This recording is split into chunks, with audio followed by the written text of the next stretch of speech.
Good morning students.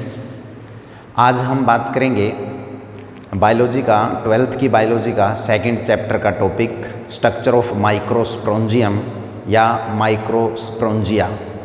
देखिए, इससे पहले हम क्या पढ़ चुके हैं, हम फ्लावर के बारे में पढ़ चुके हैं, फ्लावर के जो पार्ट्स होते हैं उनके बारे में पढ़ चुके हैं। हम जो मेल रिप्रोडक्टिव पार्ट है फ्लावर का स्टेमन, उसके बारे में पढ़ चुके हैं। स्टेमन का TS सेक्शन करने के बाद हम उसके जो अंदर के लेयर्स वगैरह हैं उनके बारे में पढ़ चुके हैं। तो आज हम बात करेंगे स्ट्रक्चर ऑफ माइक्रोस्पोरेंजिया। देखिए, माइक्रोस्पोरेंजिया क्या होता है, मैंने आप लोगों को ये बताया था कि जो एंथर है वो क्या होता है, बाइलोब्ड होता है। और जो बाइलोब्ड एंथर होता है, एक लोब के अंदर क्या होते हैं, 2 पोलन सैक होते हैं और 2 लोब के अंदर 4 पोलन सैक होते हैं। तो जो पोलन सैक है उसके अंदर क्या पड़ा होता है, उसके अंदर एक फॉर्मेशन चलती है पोलन ग्रेन को बनाने की। तो जहाँ पे पोलन ग्रेन बनते हैं ना, उसी को माइक्रोस्पोरेंजिया बोलते हैं या माइक्रोस्पोरेंजियम बोलते हैं। जहाँ पे पोलन ग्रेन जो मेल गैमेटोफाइट है प्लांट का, वो जहाँ बनता है उसी को हम क्या बोलते हैं, माइक्रोस्पोरेंजियम। माइक्रो का मतलब क्या होता है, एक तरीके का छोटा, या पोलन ग्रेन जब बनता है तो उसको हो, जैसे कि माइक्रोस्पोरेंजियम के अंदर क्या बनता है, पोलन ग्रेन बनता है। तो माइक्रोस्पोरोजेनेसिस प्रोसेस के तहत क्या होता है, माइक्रोस्पोरेंजियम में माइक्रोस्पोरोजेनेसिस प्रोसेस के तहत माइक्रोस्पोरेंजियम में क्या बनता है, माइक्रोस्पोर बनता है या पोलन ग्रेन बनता है। तो ये वो जगह होती है, ये वो प्लेस है जहाँ पे माइक्रोस्पोरोजेनेसिस प्रोसेस चलती है। तो देखिए, इसके बारे में हम थोड़ा सा पढ़ लेते हैं। स्ट्रक्चर ऑफ माइक्रोस्पोरेंजियम, कुछ इस तरीके का डायग्राम आप पहले भी पढ़ चुके हैं।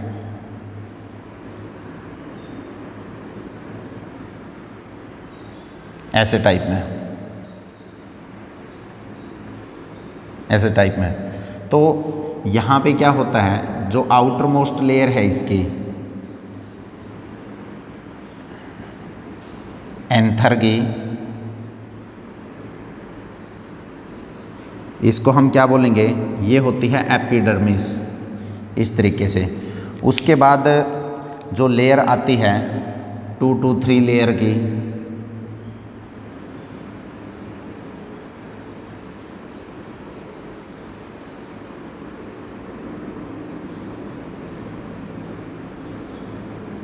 वो कौन सी होती है, एंडोथीसियम।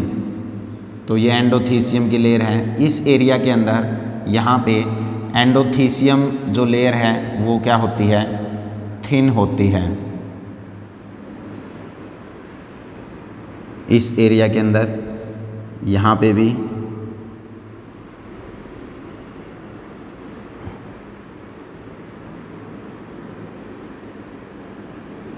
ऐसे टाइप में। तो सबसे आउटर मोस्ट लेयर का क्या नाम है, एपिडर्मिस। ये आउटर मोस्ट लेयर है, एंथर के प्रोटेक्टिव लेयर है। उसके बाद अगर हम डिस्कस करें यहाँ पे, तो जो सेकंड लेयर है ये वाली, ये कौन सी है, एंडोथीसियम।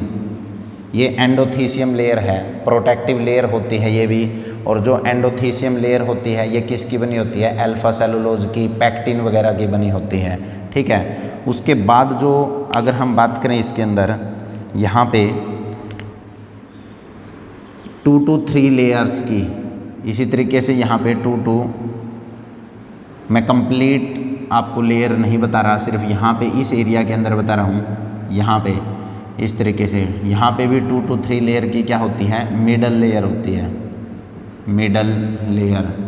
और जब भी एंथर जो है मैच्योर होता है, मिडल लेयर क्या हो जाती है, डीजनरेट हो जाती है। उसके बाद जो सबसे इम्पोर्टेंट पॉइंट आ जाता है यहाँ पे, ये है आपका क्या, ये आपका माइक्रोस्पोरेंजियम है, ये आपका माइक्रोस्पोरेंजियम है। और इस माइक्रोस्पोरेंजियम के चारों तरफ, इसके चारों तरफ यहाँ पे अगर हम डिस्कस करें, यहाँ पे एक लेयर और होती है जो मैं रेड कलर में आपको बता रहा हूँ, इसको बोलते हैं टैपिटम लेयर। टैपिटम लेयर ये इन चारों लेयर में इनर मोस्ट लेयर है। और जो ये आपका माइक्रोस्पोरेंजियम है ये वाला, देखो अगर हम बात करें, मैं आपको बता चुका हूँ कि ये क्या है, ये एक बाइलोब्ड एंथर है, और इस बाइलोब्ड एंथर में यहाँ पे क्या है, कनेक्टिव टिश्यू है, ये कनेक्टिव टिश्यू।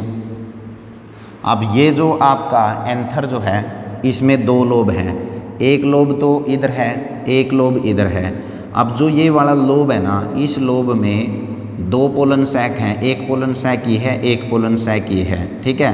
एक पोलन सैक तो ये हो गया, दूसरा पोलन सैक ये हो गया, ऐसे ही तीसरा पोलन सैक ये हो गया, और चौथा पोलन सैक ये हो गया। तो एक लोब ये है, लोब, एक लोब ये है, और एक लोब क्या है, ये है। तो 2 लोब है ना, इसलिए इसको बाइलोब्ड बोला जाता है, बाइलोब्ड। तो ये हमारा बाइलोब्ड एंथर है, और इस एक लोब के अंदर ये पोलन सैक हैं, एक पोलन सैक ये है, एक पोलन सैक ये है, इसको हम क्या बोलते हैं, पोलन सैक। ये हमारा पोलन सैक है। अब मैं एक पोलन सैक को बता रहा हूँ, तो इसकी आउटर मोस्ट लेयर क्या है, एपिडर्मिस है। उसके बाद सेकंड नंबर की लेयर क्या है, एंडोथीसियम है, फिर मिडल लेयर है, फिर टैपिटम लेयर है। अब इसके अंदर क्या होते हैं, जो ये आपका ये पोलन सैक है, इसके सेंटर में यहाँ पे बहुत सारे क्या होते हैं, स्पोरोजिनस टिश्यू होते हैं। क्या होते हैं, स्पोरोजिनस टिश्यू, स्पोरोजिनस टिश्यू होते हैं। ये जो स्पोरोजिनस टिश्यू है, ये माइटोटिक डिवीजन करेंगे, माइक्रोस्पोर मदर सेल को बनाएंगे, और बाद में इन्हीं स्पोरोजिनस टिश्यू से माइक्रोस्पोर मदर सेल बनके क्या बनेगा, माइक्रोस्पोर बनेगा, या मतलब पोलन ग्रेन बनेगा। तो मैं यहाँ आपको बता सकता हूँ कि स्पोरोजिनस टिश्यू से क्या बनेगा, माइक्रोस्पोर मदर सेल बनेगी। इस माइक्रोस्पोर मदर सेल को हम एक नाम से और जानते हैं, जिसको हम बोल सकते हैं MMC। माइक्रोस्पोर मदर सेल को ही हम क्या बोलते हैं, MMC। या इसको एक नाम और दिया जाता है क्या, pollen mother cell, pollen mother cell. इसको हम PMC बोलते हैं, पोलन मदर सेल। अब स्पोरोजिनस टिश्यू से माइक्रोस्पोर मदर सेल कैसे बनती है, माइटोसिस प्रोसेस से बनती है। और इस पोलन मदर सेल के अंदर क्या होगा, इसमें मियोसिस होगा, मियोसिस, और मियोसिस होकर के क्या बन जाएगा, इसमें बन जाएगा पोलन ग्रेन, पोलन ग्रेन।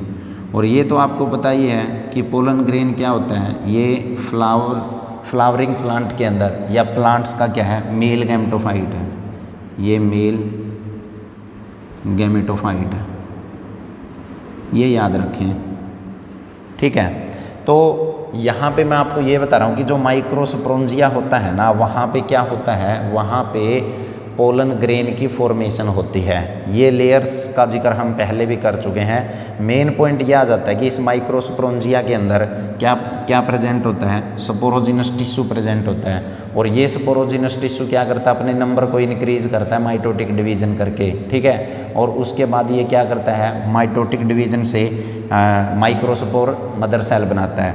मैं आपको पहले भी बता चुका हूँ, +1 में भी पढ़ चुके हैं आप लोग, माइटोसिस। माइटोसिस का मतलब होता है equational division, equational division, equational division. Equational division का मतलब है कि जब भी कोई सेल डिवाइड करेगा ना, तो हर बार क्रोमोसोम नंबर क्या रहेंगे, सेम रहेंगे, तो उसको माइटोसिस बोलते हैं। और मियोसिस का मतलब क्या होता है, मियोसिस, मियोसिस को हम क्या बोलते हैं, reductional division, reductional division. Reductional division का क्या मतलब होता है कि जब भी, जैसे कि ये माइक्रोस्पोर मदर सेल है, ये मियोसिस करेगी, तो मियोसिस करेगी, जो इसके क्रोमोसोम है ना, वो इसकी आगे नीचे जो भी इंडिविजुअल बनेगा, या इस माइक्रोस्पोर मदर सेल में जब भी मियोसिस होगा, तो नीचे बनने वाली सेल्स में क्रोमोसोम नंबर क्या हो जाएंगे, हाफ हो जाएंगे। तो मियोसिस में क्रोमोसोम क्या होते हैं, हाफ होते हैं। और माइटोसिस में क्रोमोसोम हर बार क्या रहते हैं, सेम रहते हैं। तो यहाँ तो माइटोसिस में क्रोमोसोम सेम रहेंगे जब भी सेल डिवाइड करेगी, और यहाँ मियोसिस में जब भी सेल डिवाइड करेगी ना, क्रोमोसोम हाफ हो जाएंगे। तो यहाँ पे बनने वाला जो पोलन मदर सेल है ना, ये एक तरीके का क्या है, हैप्लॉइड सेल है, हैप्लॉइड, ठीक है। हैप्लॉइड का मतलब क्या होता है, ये मैं आपको पहले बता चुका हूँ कि डिप्लॉइड का मतलब होता है 2n। मतलब माइटोसिस की जो सेल हैं वो कैसी हैं, डिप्लॉइड हैं, डिप्लॉइड, ठीक है। और मियोसिस से बनने वाली सेल क्या बनेगी, हैप्लॉइड बनेगी, हैप्लॉइड। तो इस तरीके से जो स्पोरोजिनस टिश्यूज के सेल्स हैं वो सब डिप्लॉइड फॉर्म में रहेंगे और वो बाद में डिवाइड करते हैं, ठीक है, डिवाइड करते हैं, वो भी अपने नंबर को बढ़ा लेते हैं। तो स्पोरोजिनस टिश्यू में जब माइटोसिस होगा तो माइक्रोस्पोर मदर सेल बनेगी। तो ये माइक्रोस्पोर मदर सेल भी क्या होती है, ये 2n रहेगी, और ये भी क्या थी, ये भी 2n रहेगी, ठीक है। तो क्योंकि स्पोरोजिनस टिश्यू में क्या हुआ, माइटोसिस, तो माइक्रोस्पोर मदर सेल भी क्या रहेगी, 2n, और जब ये मियोसिस करेगी तो पोलन ग्रेन क्या हो जाएगा, n हो जाएगा, ठीक है। तो ये हैप्लॉइड डिप्लॉइड आपको पता होना चाहिए। तो यहाँ पे मैं एक माइक्रोस्पोरोजेनेसिस प्रोसेस जो है वो मैंने आपको बताया। अब क्या है, अब हम यहाँ पे एक छोटा सा पॉइंट और पढ़ लेते हैं इसी डायग्राम के अंदर। देखिए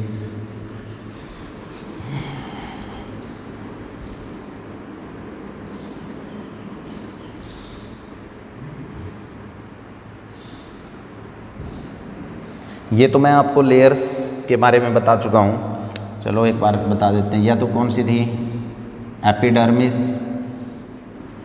एंडोथीसियम, मिडल लेयर, और ये क्या थी,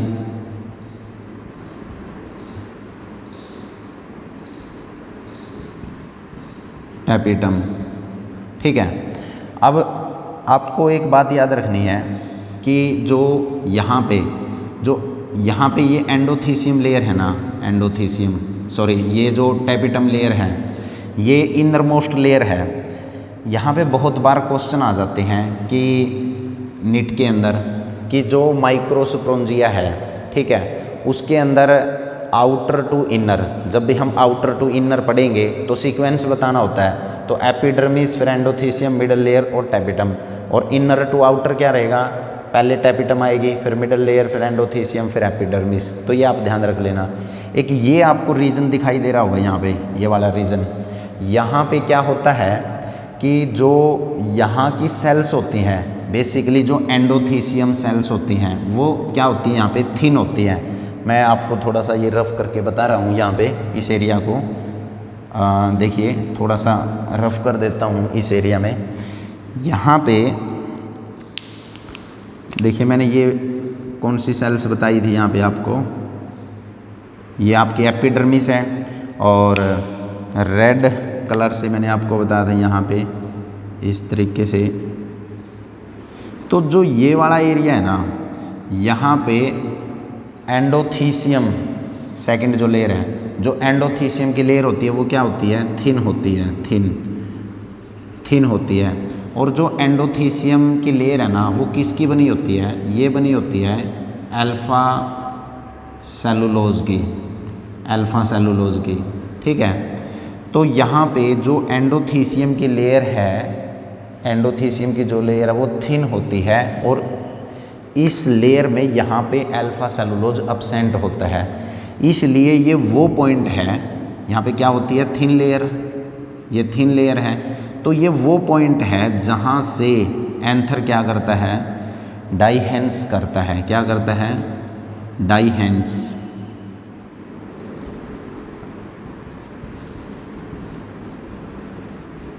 डाइहेंस करता है। ये वो पॉइंट है जहाँ से एंथर क्या करता है, डाइहेंस करता है, ठीक है। और इसी को हम बोल सकते हैं स्टोमियम रीजन। ये स्टोमियम रीजन है, स्टोमियम रीजन, ठीक है। तो ये लाइन ऑफ डाइहेंस है जहाँ से मैच्योर जो एंथर है वो यहाँ से क्या होता है, टूटता है, ब्रेक करता है। और जो माइक्रोस्पोरोजेनेसिस प्रोसेस से माइक्रोस्पोर बनेंगे ना, पोलन ग्रेन बनेंगे, बाद में वो यहीं से रिलीज होने हैं। तो ये वो एरिया है जहाँ पे एंडोथीसियम की लेयर के ऊपर अल्फ़ा सेलुलोज क्या होता है, एब्सेंट होता है, ये लेयर थिन होती है, यहीं से एंथर क्या होता है, डाइहेंस होता है, और यहीं से पोलन ग्रेन बाहर निकलते हैं। और इस एरिया को या इस जगह को क्या बोलते हैं, हम स्टोमियम रीजन बोलते हैं, ठीक है। अब इसको हम इस तरीके से भी पढ़ सकते हैं थोड़ा सा कि जब एंथर मैच्योर हो जाता है, माइक्रोस्पोरोजेनेसिस कंप्लीट हो जाती है, तो एंथर रिलीज होते हैं यहाँ से। तो उसके लिए एक डायग्राम इस तरीके से भी आप पढ़ सकते हैं।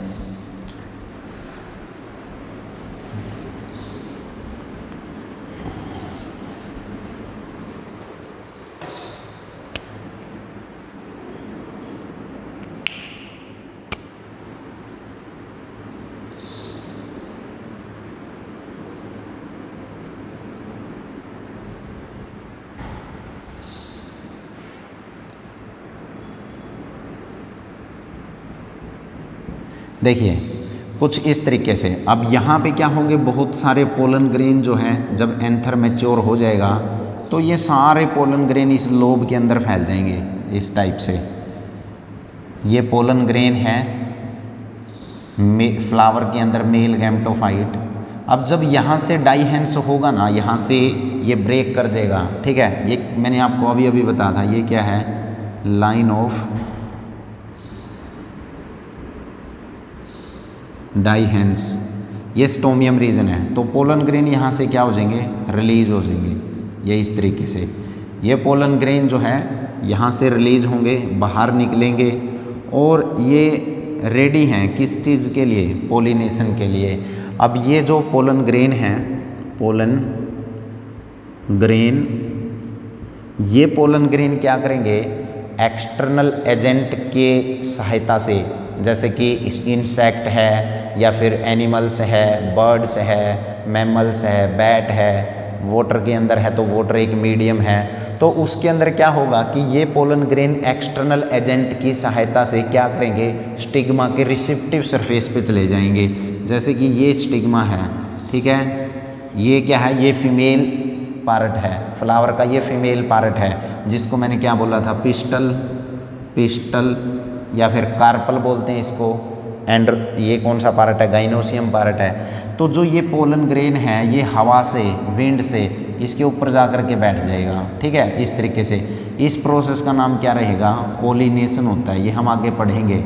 बस मैं आपको अभी तो ये बताना चाह रहा था कि जो ये एक मैच्योर एंथर, जब एंथर मैच्योर हो जाता है, माइक्रोस्पोरोजेनेसिस प्रोसेस से माइक्रोस्पोर बन जाते हैं, मतलब पोलन ग्रेन बन जाते हैं। तो इस एरिया में जहाँ पे एंडोथीसियम की लेयर थिन है, अल्फा सेलुलोज एब्सेंट है, वहाँ से ये क्या हो जाता है, टूट जाएगा और टूटने के बाद नंबर ऑफ पोलन ग्रेन यहाँ से रिलीज हो जाएंगे और ये पोलिनेशन के लिए तैयार हैं। फिर ये यहाँ से निकल के फीमेल के जो पार्ट है उसके ऊपर चले जाएंगे। इस प्रोसेस को पोलिनेशन बोलते हैं, ठीक है। एक हम यहाँ पे डिस्कस कर लेते हैं कि जो ये आपको मैंने बताया माइक्रोस्पोरेंजियम, इसके ऊपर जो मैंने 4 लेयर बताई आपको, ठीक है। सबसे आउटर मोस्ट लेयर कौन सी थी, एपिडर्मिस। तो थोड़ा सा हम पढ़ लेते हैं। Function of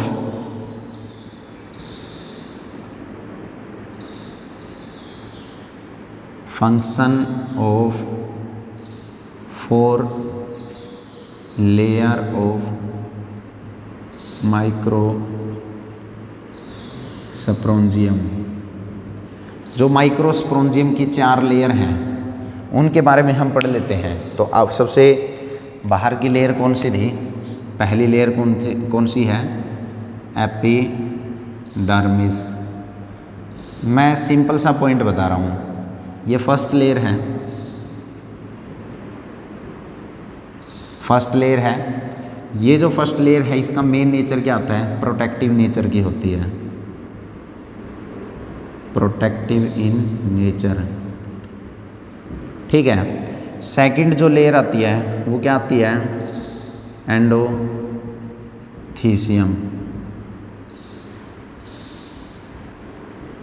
made up of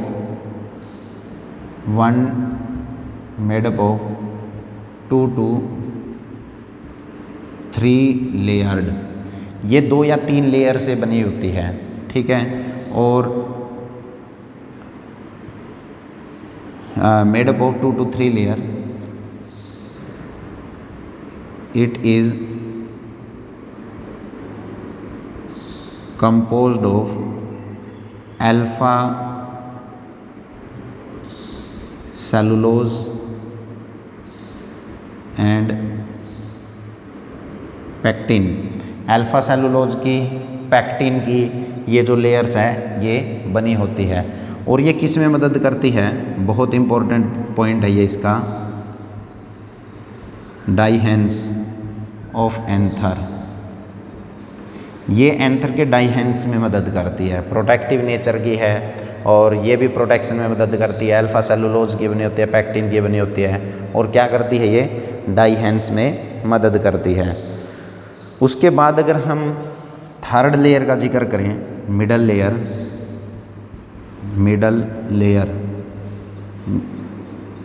it is also protective in nature, ये भी प्रोटेक्टिव नेचर की होती है ड्यूरिंग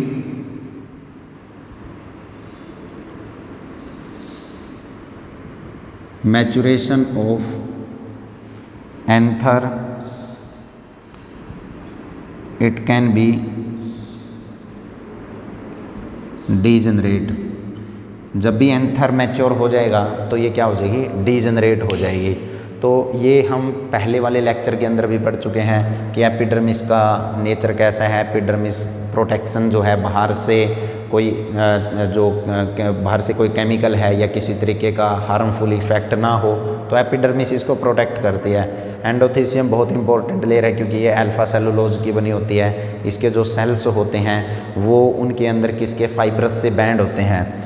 देखो इस तरीके से कुछ होता है इसके अंदर, ये सेल्स हैं एंडोथीसियम के। तो जो एंडोथीसियम के सेल्स होते हैं ना, इनके अंदर इस तरीके का फाइब्रस बैंड होता है, ठीक है, इस तरीके से। और वो फाइब्रस बैंड किसका होता है, अल्फा सेलुलोज का, अल्फा सेलुलोज का होता है। बीच बीच में यहाँ पे क्या होता है, जो अल्फा सेलुलोज की लेयर्स है ना वो थिन होती है इस एरिया के अंदर, और यहीं से एंथर डाइहेंस करता है, ये आप याद रखें। उसके बाद जो मोस्ट इम्पॉर्टेंट लेयर यहाँ पे आ जाती है, जो बहुत बार एग्ज़ाम के अंदर भी पूछी जाती है, फोर्थ जो लेयर है, जो इनर मोस्ट लेयर है, कौन सी है, टैपिटम। तो उसका हम जिक्र कर लेते हैं जो काफ़ी इम्पोर्टेंट है। फोर्थ लेयर टैपिटम क्या है ये, it is the inner most layer.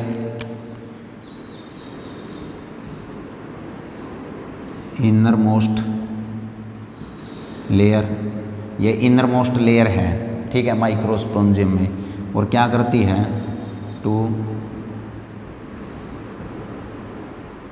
To nourishment the developing pollen grain. जो पोलन ग्रेन डेवलप हो रहा है ना उसकी नरिशमेंट करती है ये टैपिटम लेयर। दूसरी बात अगर हम बात करें, जो टैपिटम लेयर है वो दो तरीके के सेल से बनी होती है, ठीक है। Tapetum layer composed of two types of tapetum cells है। एक तो होता है स्क्रीटरी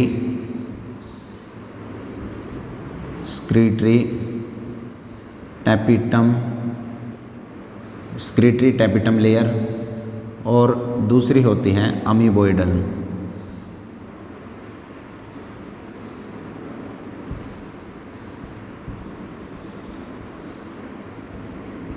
अमीबोइड टैपिटम।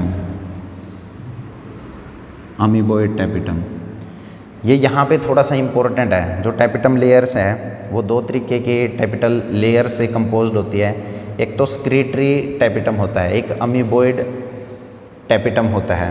देखिए जो स्क्रीटरी, दो स्क्रीटरी टैपिटम है, ये क्या करती है, जो स्क्रीटरी टैपिटम है, इट स्क्रीट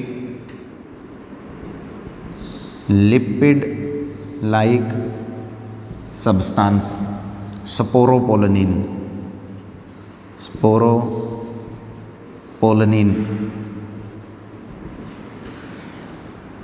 ये लिपिड लाइक स्पोरोपोलनिन को क्या करती है, छोड़ती है, या स्पोरोपोलनिन को बनाती है। और जो स्पोरोपोलनिन है ये क्या करता है, ये जो पोलन ग्रेन है ना उसकी जो आउटर मोस्ट लेयर है एक्साइन, उसको बनाने में मदद करता है। तो secretory tapetum lipids like substance sporopollenin को क्या करती है, इंट्रोड्यूस करता है।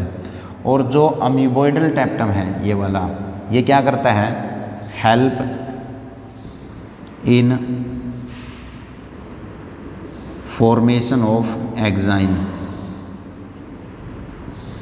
एक्साइन लेयर को बनाने में मदद करता है। एक बात आप याद रखें, जो स्क्रीटरी टैपिटम है वो स्पोरोपोलनिन बनाता है, और ये क्या करता है, जो पोलन ग्रेन है ना, जैसे कि ये पोलन ग्रेन है, तो इस पोलन ग्रेन की जो आउटर मोस्ट लेयर है, ये वाले ये हम आगे डिस्कस करेंगे, इसको हम एक्साइन बोलते हैं, एक्साइन।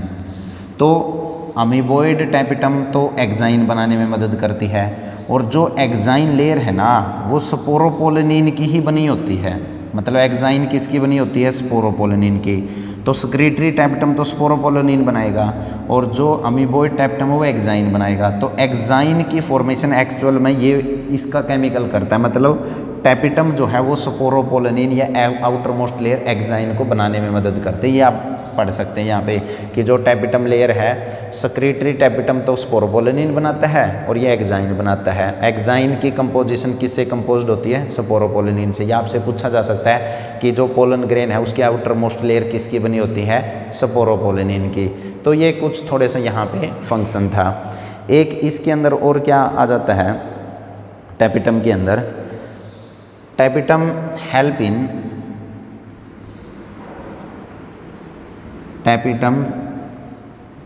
Help in microsporogenesis. जो टैपिटम लेयर है वो माइक्रोस्पोरोजेनेसिस प्रोसेस में भी हेल्प करती है, मतलब फॉर्मेशन ऑफ पोलन ग्रेन में भी वो क्या करती है, मदद करती है। एक पॉइंट और आ जाता है टैपिटम का, उसमें क्या है,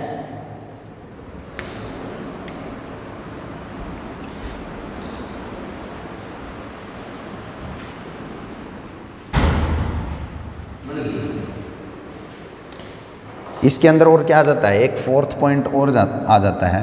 टैपिटम स्क्रीट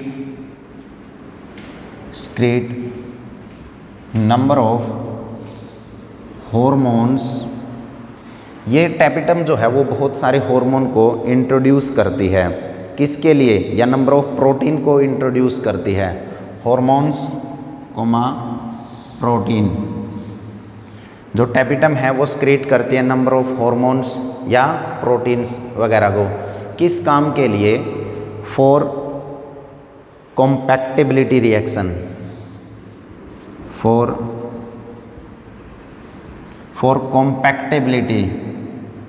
कॉम्पैक्टिबिलिटी रिएक्शन।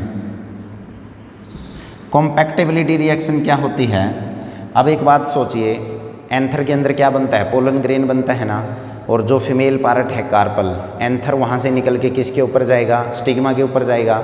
अब जब पोलन ग्रेन पोलिनेशन प्रोसेस से स्टिग्मा के ऊपर जाएगा ना, तो राइट पोलन ग्रेन ही राइट स्टिग्मा के ऊपर जाएगा, ठीक है। तो उस पोलन ग्रेन के पास वो फिजियोलॉजी होती है ताकि वो राइट स्टिग्मा के ऊपर जा कर के वहाँ पे वो उसके साथ चिपक सके। तो वो सारा जो हॉर्मोन्स है या केमिकल्स कंपोजिशन है, प्रोटीन वगैरह की जो वहाँ पे लेयरिंग वगैरह होती है, वो सारी की सारी टैपिटम जो है वो पोलन ग्रेन को प्रोवाइड करती है। मतलब माइक्रोस्पोरोजेनेसिस में टैपिटम का बहुत बड़ा रोल है। अब उसके बाद एक प्रोसेस आ जाती है जो बहुत ही इम्पोर्टेंट है, उसके बाद हम पढ़ लेते हैं माइक्रोस्पोरोजेनेसिस प्रोसेस। अब हम बात करेंगे microsporogenesis process.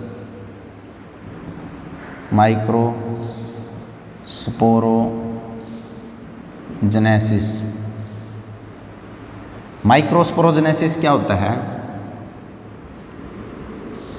Development of microspore या फिर डेवलपमेंट ऑफ पोलन ग्रेन, हम उसको पोलन ग्रेन भी बोल सकते हैं या माइक्रोस्पोर।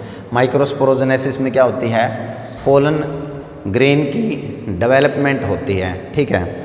इसके अंदर क्या होता है कि माइक्रोस्पोरोजेनेसिस में सबसे पहले यहाँ पे आर्कीस्पोरियल सेल्स होते हैं।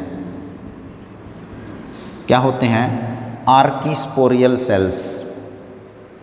वो हम आर्कीस्पोरियल सेल्स, ये जो आर्कीस्पोरियल सेल्स हैं ये वाले, इनके अंदर माइटोटिक डिवीज़न होता है,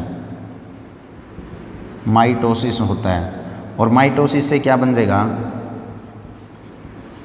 स्पोरोप्लाज्म स्पोरोजीनस टिश्यू या स्पोरोजीनस सेल्स बन जाएंगे। ठीक है, और जो स्पोरोजीनस सेल्स हैं इनके अंदर फिर माइटोसिस से क्या बनेगा, इसके अंदर बन जाएगा माइक्रोस्पोर मदर सेल, मतलब MMC, या इसको हम क्या बोल सकते हैं, माइक्रोस्पोर मदर सेल को पोलन मदर सेल भी बोलते हैं।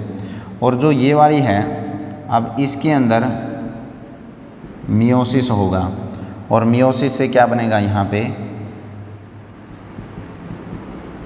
Tetrad microspore. ये टेट्राड माइक्रोस्पोर जो है वो बन जाएगा। उसके बाद किस चीज़ की फॉर्मेशन होगी यहाँ पे, उसके बाद यहाँ पे rounding off individual pollen grain,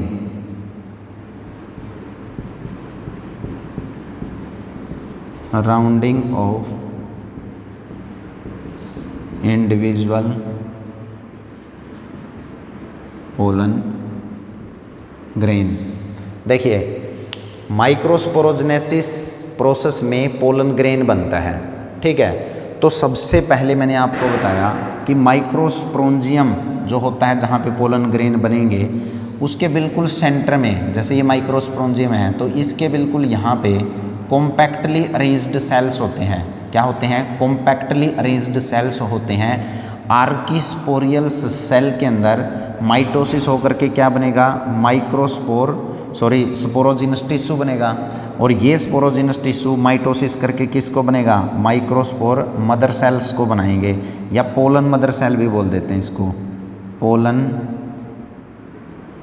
mother cell. ठीक है, ये याद रखें, इसको हम पोलन मदर सेल भी बोल सकते हैं। फिर इसके अंदर मियोसिस होकर के टेट्राड माइक्रोस्पोर बनेगा और फिर एक ग्रुप बनेगा, यहाँ पे rounding off individual of pollen grain. एक ये शब्द जानने वाली बात है कि टेट्राड माइक्रोस्पोर क्या होता है। ये जो टेट्राड माइक्रोस्पोर होता है ये अलग अलग फॉर्म में या अलग अलग शेप में जो है वो देखने को मिलेगा आपको। मैं एक उसकी आपको बता देता हूँ इसके बारे में, टेट्राड माइक्रोस्पोर के बारे में।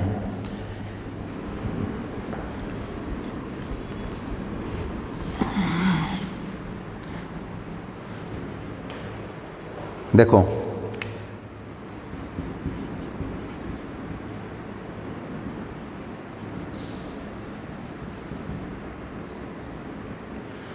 यहाँ पे जो टेट्राड माइक्रोस्पोर है तो उनकी कुछ 4 फॉर्म हम यहाँ पे पढ़ते हैं। कुछ तो इस शेप में आ जाते हैं,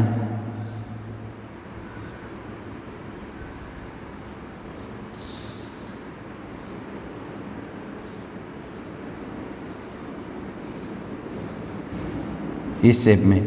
इसको हम क्या बोलेंगे, इसको हम बोलेंगे टेट्राहेड्रल, टेट्राहेड्रल, ये टेट्राहेड्रल शेप हो गई। उसके बाद अगर हम बात करें इसमें,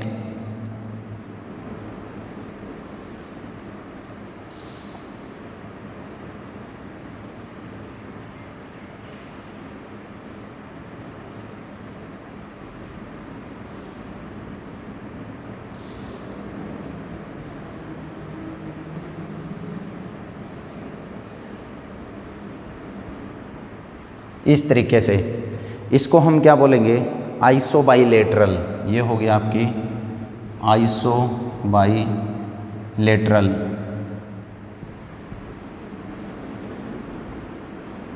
ये आइसोबाइलेटरल शेप हो गई। ऐसे ही एक और शेप आ जाती है कुछ इस तरीके से,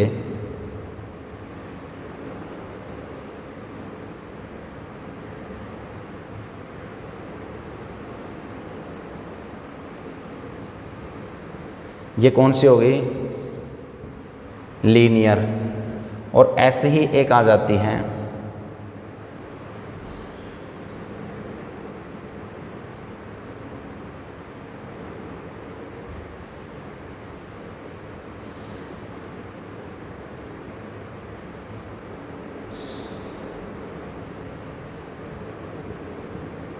इसको हम बोलेंगे टी शेप्ड इस तरीके से। एक इसमें जो फोर्थ आ जाती है वो आ जाती है डेकुसेट।